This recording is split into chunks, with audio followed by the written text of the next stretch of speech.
स्वरूप गुरुदेव के चरणों में कोटि कोटि नमन। हमारा विषय चल रहा है श्री विचार सागर दर्पण।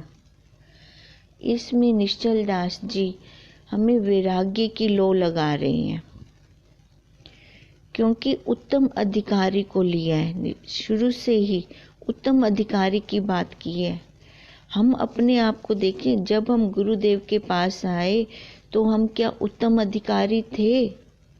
हम कैसे थे? हमारे में तो विवेक ही नहीं था जो हम सही और गलत को ले सकें। ये जीव भाव को लेकर बैठे गुरुदेव के चरणों में। पर एक जिज्ञासा थी कि हम यहाँ से छूटना चाहते हैं। अब वो कैसे छूट सकते थे? अगर वहाँ पर हम टिक के बैठते तो तभी हम वहाँ से छूट सकते थे। अब इसलिए निश्चल दास जी क्या कह रहे हैं, अगर उत्तम अधिकारी बनना है तो पहले वैराग्य की लो हो हमारे अंदर। वो वैराग्य की लो जगे अंदर। वैराग्य की दृढ़ता ही हमें मैं और मेरे का विवेक करवाती है। फिर ये दृढ़ विवेक वैराग्य से बोध में बदल जाता है।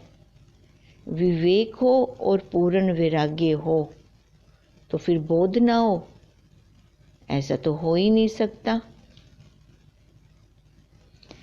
हम अपने गुरुदेव के पास कैसे आए हैं? रोते रोते आए हैं। अब रोते रोते आए तो गुरुदेव ने क्या कहा, अरे तू क्यों रोंदी आई? तू ही तो शहनशाह है, तू ही शहनशाह दी औलाद है, तू रोंदी क्यों है? अब उन्होंने हमें कैसे जगाया? नाद से, सिंह गर्जना करके। उस समय तो हम समझते हैं कि इनके साथ साथ हम रहते हैं ना, ये जहाँ जाते हैं हम भी इनके साथ जाते हैं, तो हम शहनशाह बन गए। तब हम शहनशाह नहीं बनेंगे। शहनशाह कब बनेंगे हम? जब गुरुदेव के महावाक्यों को हमने अच्छी तरह से समझा।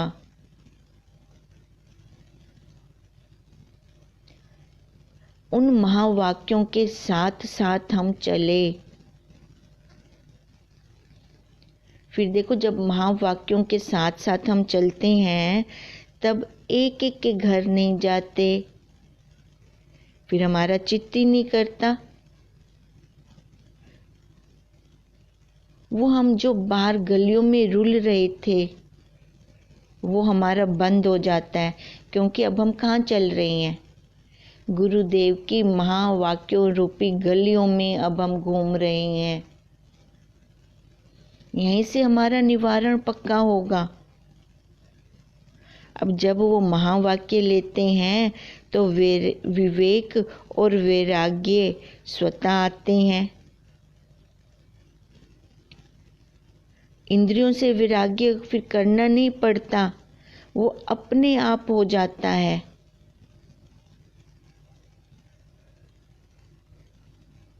अब यही धन है हमारे लिए। ये विचार, महावाक्यों का विचार करना ही धन है। जब तक हम देखो गुदे से छिलके को अलग नहीं करते, तब तक हम उसका आनंद कैसे ले सकते हैं? वो खा सकते हैं उसको। जब हमने केला खाना है तो देखो हम प्लेट में क्या रखेंगे? छिलका उतार देंगे और प्लेट में हम उसका गुदा रखेंगे, फिर जाकर उसका हम आनंद लेंगे। ऐसे ये देह रूपी छिलके को जब हम उतारते नहीं हैं तब तक हमें वो अपना साक्षी का आनंद नहीं आ सकता, उसका आनंद हम नहीं ले सकते। अब उसको उतारने की हमें विधि तो हो पहले। अब जैसे छिलके का कोई वजूद नहीं है, वजूद किसका है? उसके अंदर जो है उसका वजूद है। अब ऐसे देह रूपी छिलके का कोई वजूद नहीं है। इसी प्रकार गुरुदेव ने हमें युक्तियां दे देकर अपने निज रूप का बोध कराया।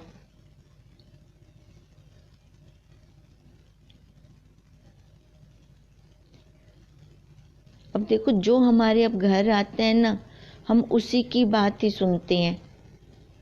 अब इसी प्रकार जो हमारे चित्त में बसेंगे, हमें उनकी तो आवाज आएगी। अब चित्त में हमारे क्या है, ये जगत वाले हैं कि गुरुदेव के महावाक्य हैं? ये निरीक्षण तो हम अपने आप करेंगे ना अपना। हम अपने साक्षी आप हैं, हमें कोई और दुख नहीं देता। हमें अपनी वासनाएं, इच्छाएं ही ये सबसे ज़्यादा रुलाती हैं, यही हमें सबसे ज़्यादा दुख देती हैं। हमारे चित्त में जो बसा होगा उसी के संस्कार आएंगे हमारे ऊपर।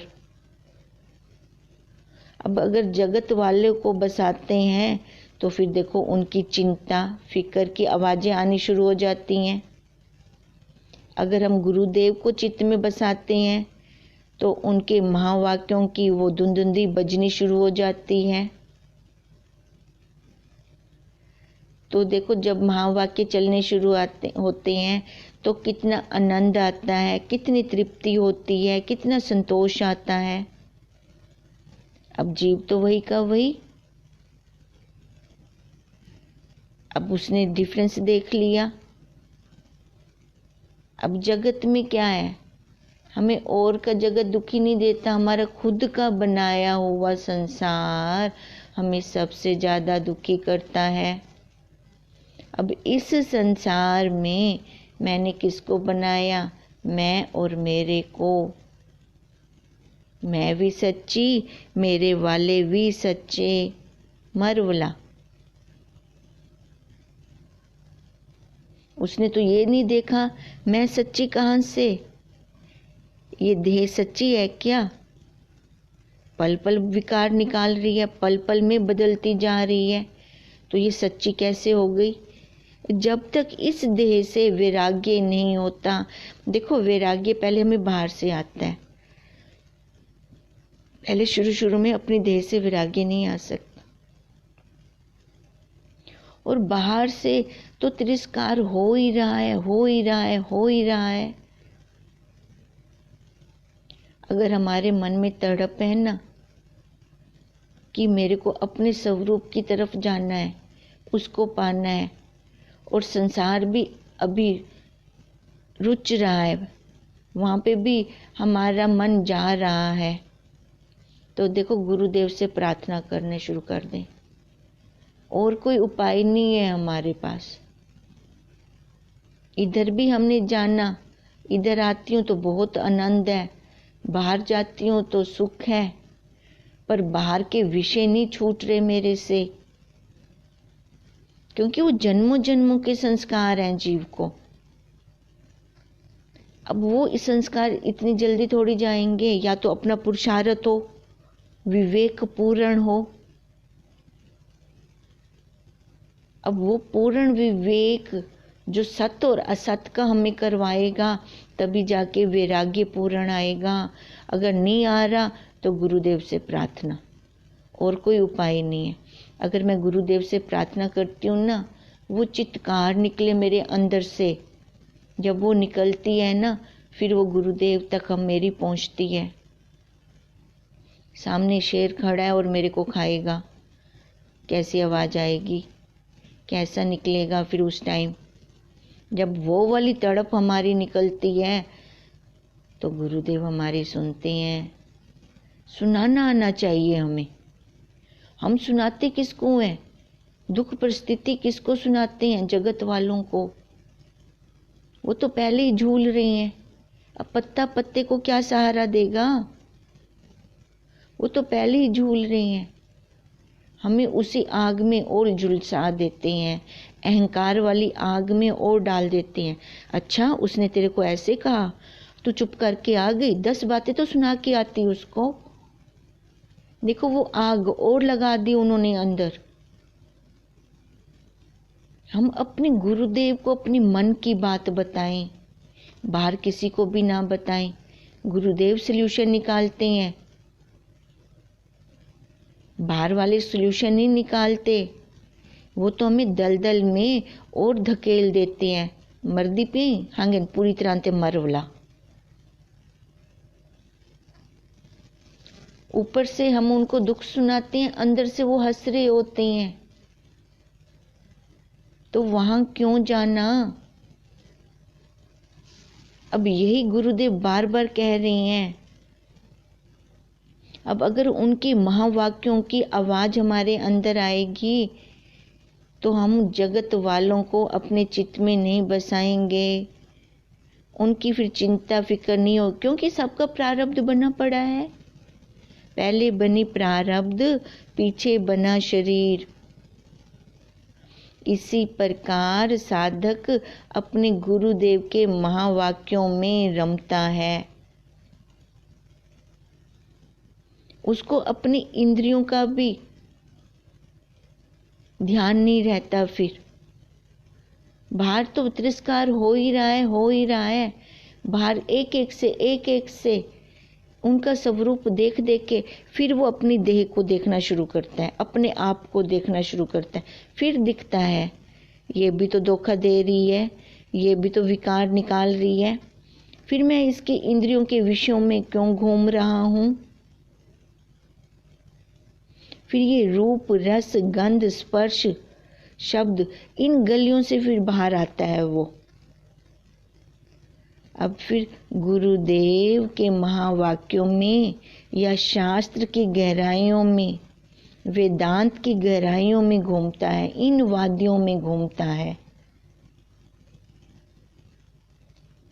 देखो अब 31 दिसंबर है।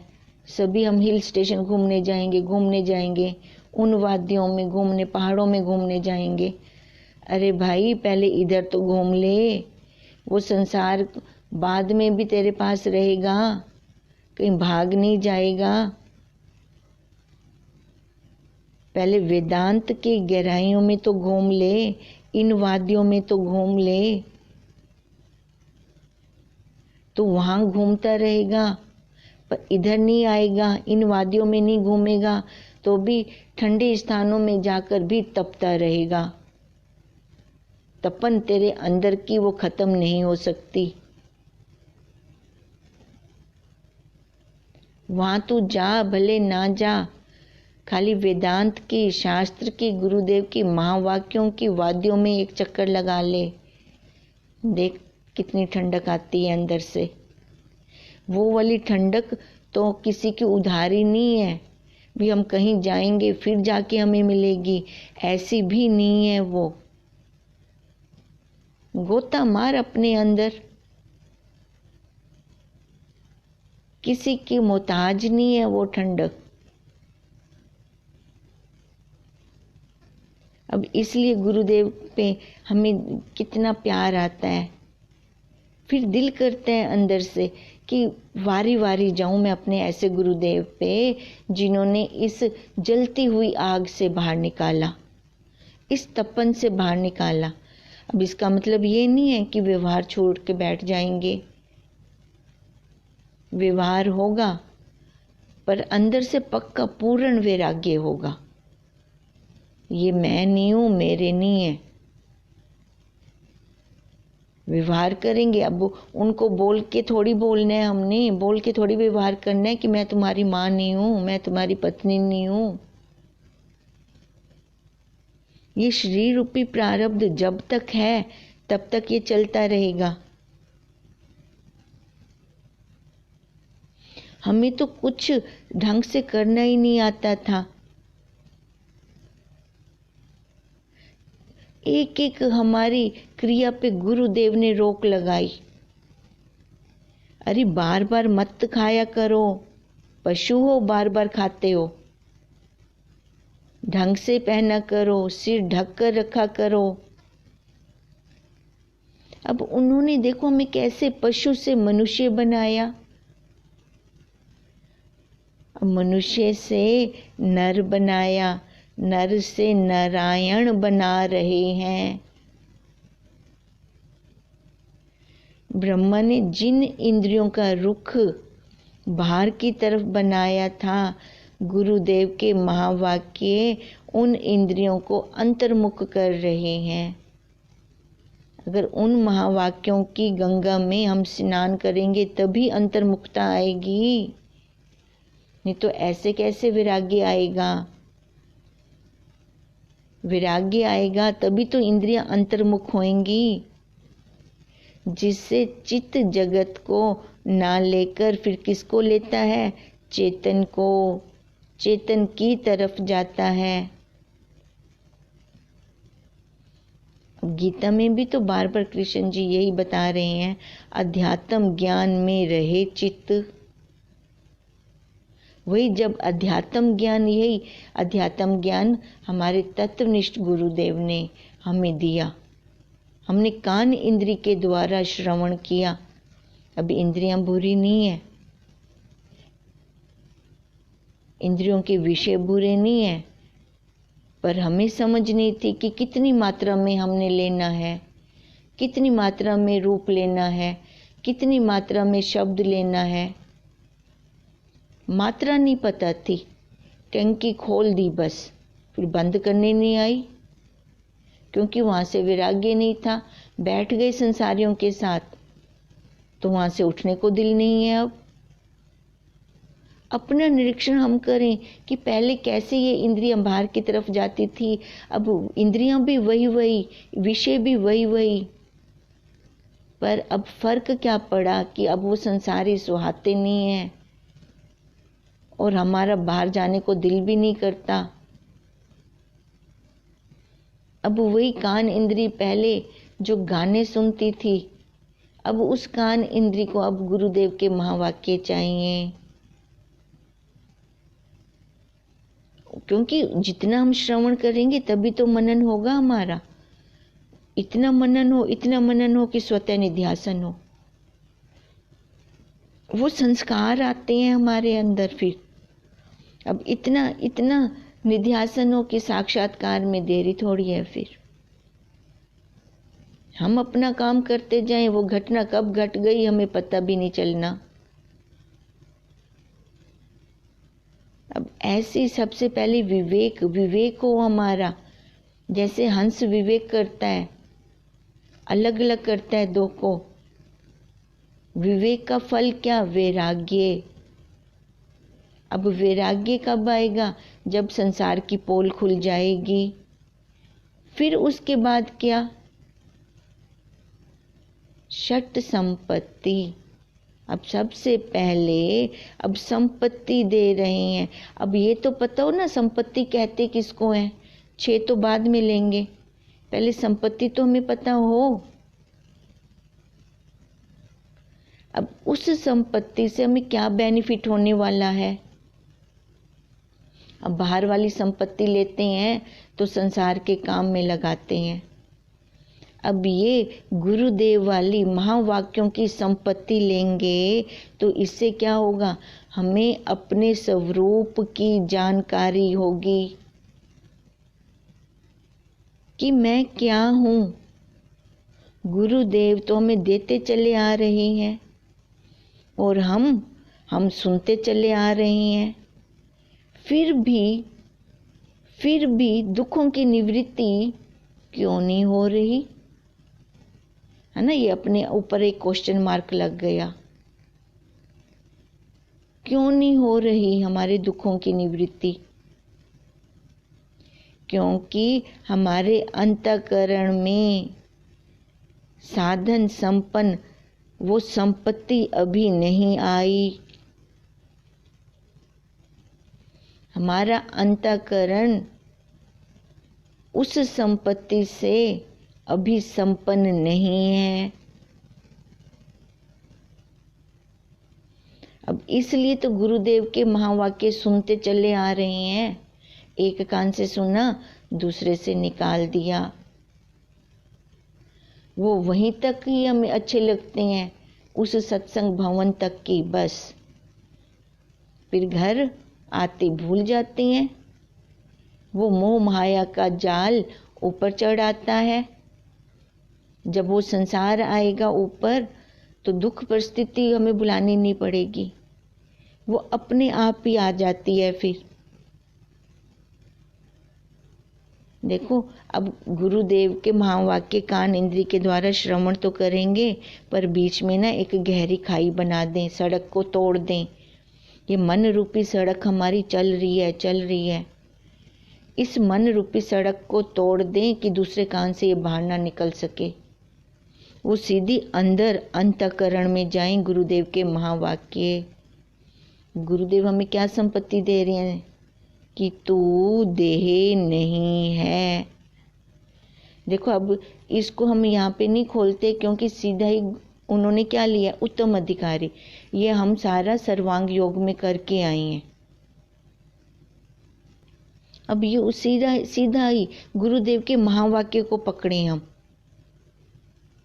कि तू देह नहीं है। वह हमें अलग दिखा रही हैं, तो क्या मैं इस देह को अपने से अलग कर पा रही हूँ कि नहीं?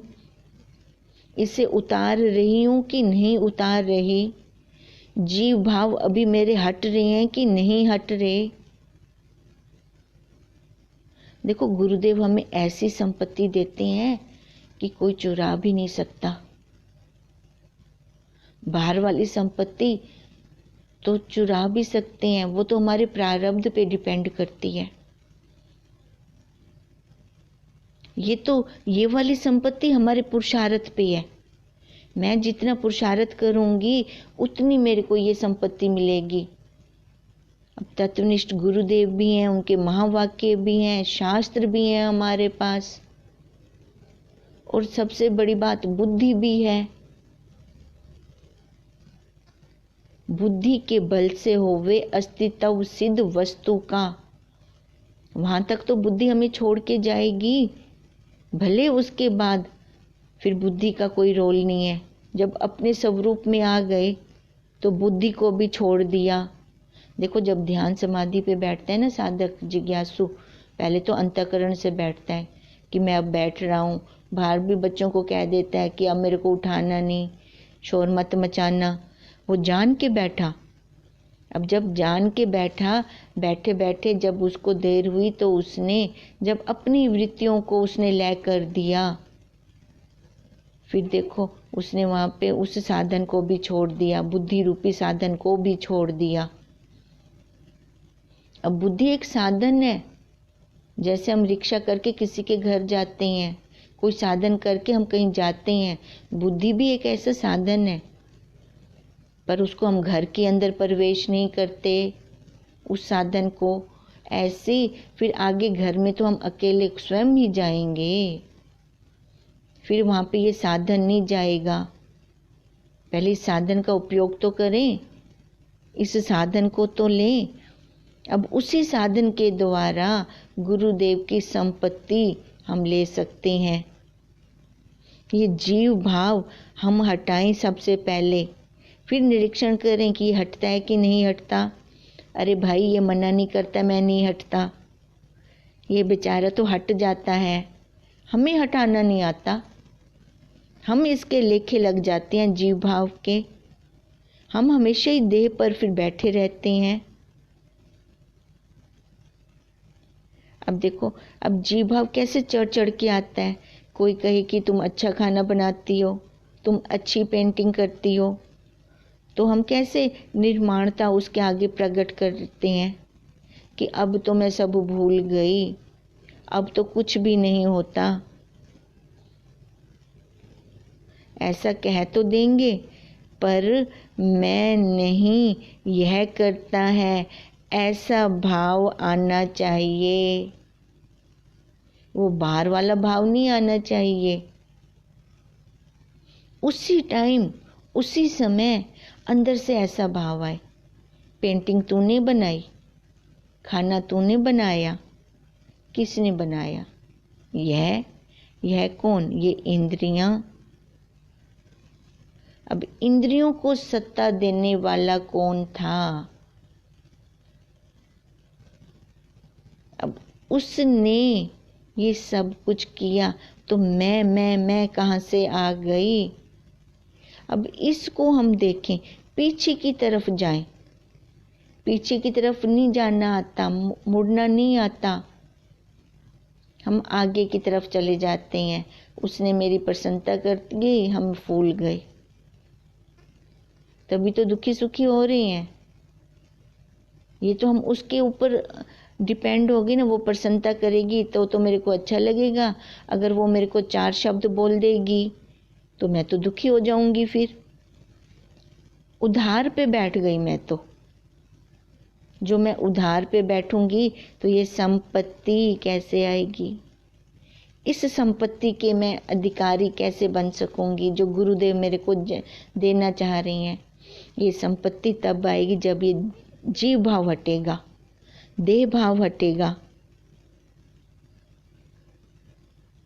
अब ये जीव भाव देह भाव कैसे हटाएं हम? उसके लिए गुरुदेव हमें युक्तियां दे रही हैं। अब इसके लिए देखो, अब जब बुद्धि से मैं निश्चय कर लेती हूँ कि मैं ये देह नहीं हूँ, ये निश्चय तो मेरे को ही करना है, जीव के चिदाभास के धर्मों सहित। फिर देखो हम ये सारा कुछ बोलते जाते हैं।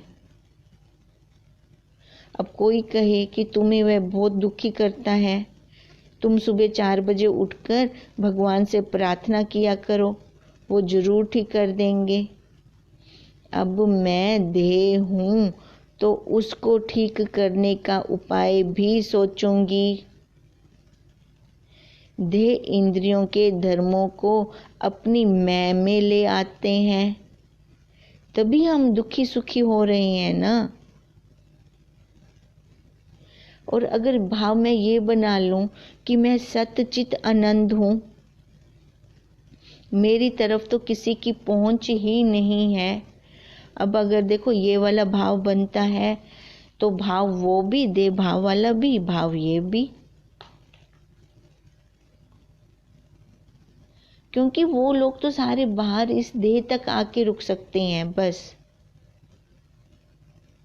संसार वालों को तो ये देह चाहिए। अब मेरी मर्जी में उनकी शब्द अंदर लेके जाऊं भले ना लेके जाऊं, ये मेरे हाथ की बात है। दुखी सुखी वो सामने वाला नहीं कर सकता मेरे को, क्योंकि गुरुदेव ने हमें इतना सबल बना दिया है, इतना सबल बना दिया है कि मैं चिद रूप हूं, मैं जानना रूप हूं, मैं ज्ञान रूप हूं। इस भास को अपने से अलग करके इसको मैंने अलग से देखा। क्या दिखा? ये क्रिया भास हो रही है, मैं तो केवल जानना रूप हूं। जैसे जैसे हम सुबह उठकर देखते हैं वैसे ही हमारा सारा दिन चलता है। अगर सुबह उठ के ये देह का भाव आता है, अगर हम इस देह भाव को इंद्रियों के साथ मिला देते हैं, अब वो फिर देखते हैं ना, मंदिर से, कुटिया से, गुरुद्वारे से आवाज तो नहीं आ रही, जानने को कान के साथ लगा दिया।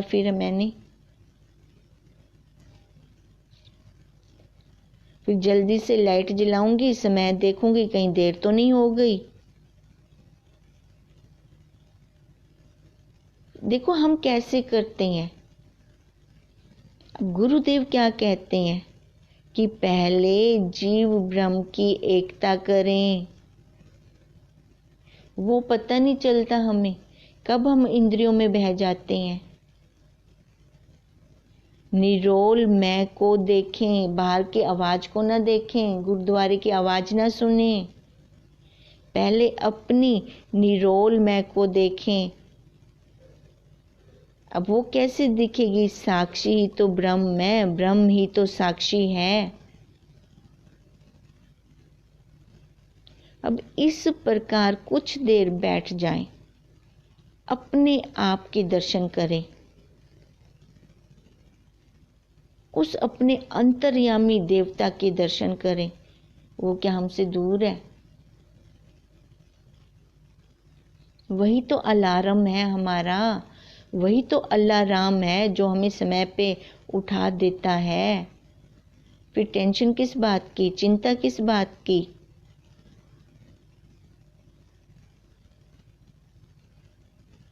फिर उस लक्ष्य अर्थ, वाच्य अर्थ की तरफ नहीं जाना, लक्ष्य अर्थ ज्ञान को जाने, अपने आप का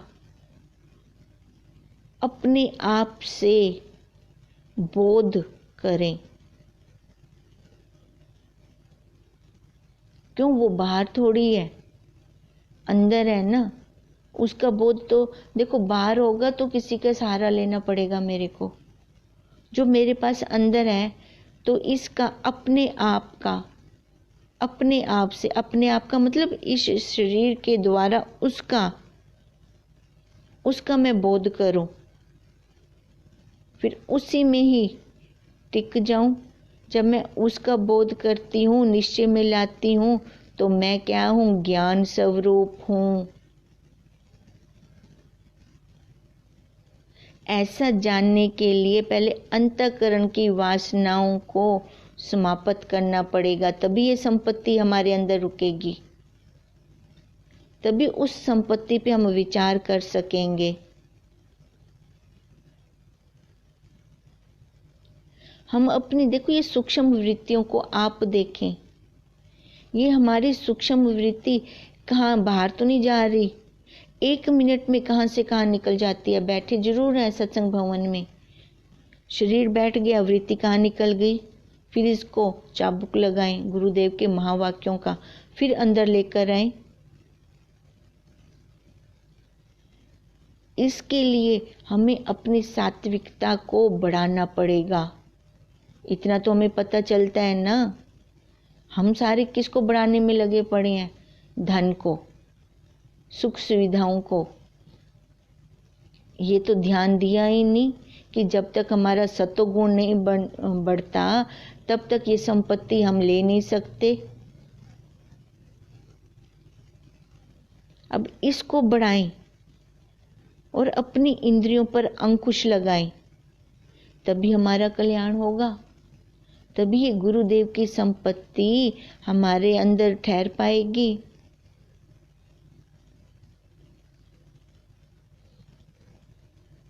तभी गुरुदेव कहते हैं कि तू एक बार मेरा हो जा, बस तेरे सारे काम मैं अपने आप कर दूंगा। मुसीबत क्या है, हो जाए गुरुदेव के।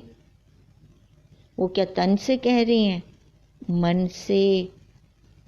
मन से गुरुदेव को तो ना तन चाहिए ना धन चाहिए, खाली मन। ये मन हमारा संसार वाले नहीं लेना चाह रहे, ये मन हमारा गुरुदेव ही लेते हैं। तो मैं उनकी क्यों नहीं होती मन से, क्या मुसीबत है, क्या आड़े आ रहा है। संसार वालों को हमारी इंद्रियों का बल चाहिए, हमारी मन की बात वो सुनना नहीं चाहते। हम अपनी मन की बात अपने गुरुदेव को बताएं, वो हमारी सुनते हैं और हमें उसका समाधान भी देते हैं।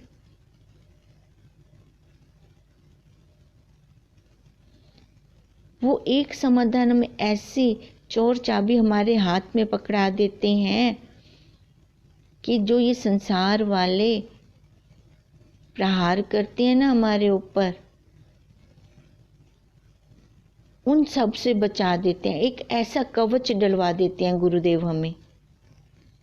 नहीं तो हम पहले क्या कहते थे, जिसका परिवार छोटा होता था वो दुख दुख दुख दुख मनाता रहता था, और जिसके 5-6 बेटे होते थे, बड़ा परिवार होता था, वो फूला नहीं समाता था।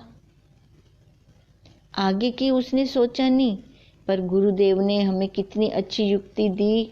अरे दुखी मत हो, तेरा एक बेटा है तो दुखी मत हो, तो 6 बेटों वालों को देखकर तू दुखी मत हो। जिसका जितना बड़ा परिवार, उस पे उतना ही पर का वार। कैसे युक्तियां दे देकर गुरुदेव ने हमें निकाला, और ये युक्ति सही भी है। गुरुदेव की एक एक युक्ति 16 आने सच है, क्योंकि अजमाई हुई हैं ये युक्तियां। अब अपना अपना निरीक्षण हम खुद करें, ये पर का वार है कि नहीं है। अब गुरुदेव ने कहा तो उनको छोड़, वहां चाहे एक बेटा है चाहे 10 बेटे हैं, वहां से हट, तू खाली अपने जानने में लग जा। अगर साधक काम करता रहता है, खाली जानना अपने गुरुदेव का काम, चलो एहसान करके ही कर दें, गुरुदेव ये आपने बोला था ना ये काम करो, चलो मैं आप पे एहसान करके कर रही हूँ, आपका काम कर रही हूँ। भले हम अपने गुरुदेव पे एहसान करके कर दें ये काम, तो फायदा किसको है? फायदा हमें खुद को है। तो भी गुरुदेव हमारे नाराज नहीं होते। संसार वालों का बोले ना मैं आप पे एहसान करके ये काम कर रही हूँ, तो वो कहते हैं हमने तेरे को कहा है मत कर तू। सीधा हमें कैसे सुनाते हैं। हमारे गुरुदेव देखो कितने दयालु हैं, कृपालु हैं। अगर मैं उनको कहती हूँ ना मैं आप पे ये एहसान करके काम कर रही हूँ, आपने कहा था ना जान अपने आप को, तो भी गुरुदेव मेरे नाराज नहीं हुए। वो तो खुश हुए, चल तू काम तो कर, काम तो कर। जब काम किया तो अपना फायदा खुद को दिखाई दिया। उनका काम किया, अपना भी नहीं, उनका काम किया। उनका क्या काम किया कि उन्होंने बोला कि तू जानने में लग जा। जब ये उनका काम किया तो कितना फायदा हुआ, लाभ किसको हुआ? गुरुदेव को कि खुद उस जीव को। तभी तो उनके ऊपर बलिहारी जाने को दिल करता है। वो संपत्ति देने का अधिकारी बना रहे हैं। पहले पात्र भी तो हो, ऐसे उठा के हम संपत्ति दे दें। पात्र होना चाहिए जो उस संपत्ति को सांभ के रखे।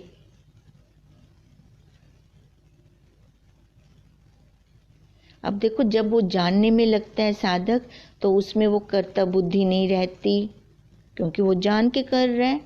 आंख देख रही है मैं जान रहा हूँ, हाथ कर रहा है मैं जान रहा हूँ, पैर चल रहे हैं मैं जान रहा हूँ। तो उसकी वो मैं बुद्धि, सबसे पहले जीव भाव वाली बुद्धि को हटाएंगे, फिर वो अपने आप सामान्य सत्ता में आ जाएगा। फिर वो उसी सामान्य सत्ता में ही रहता है।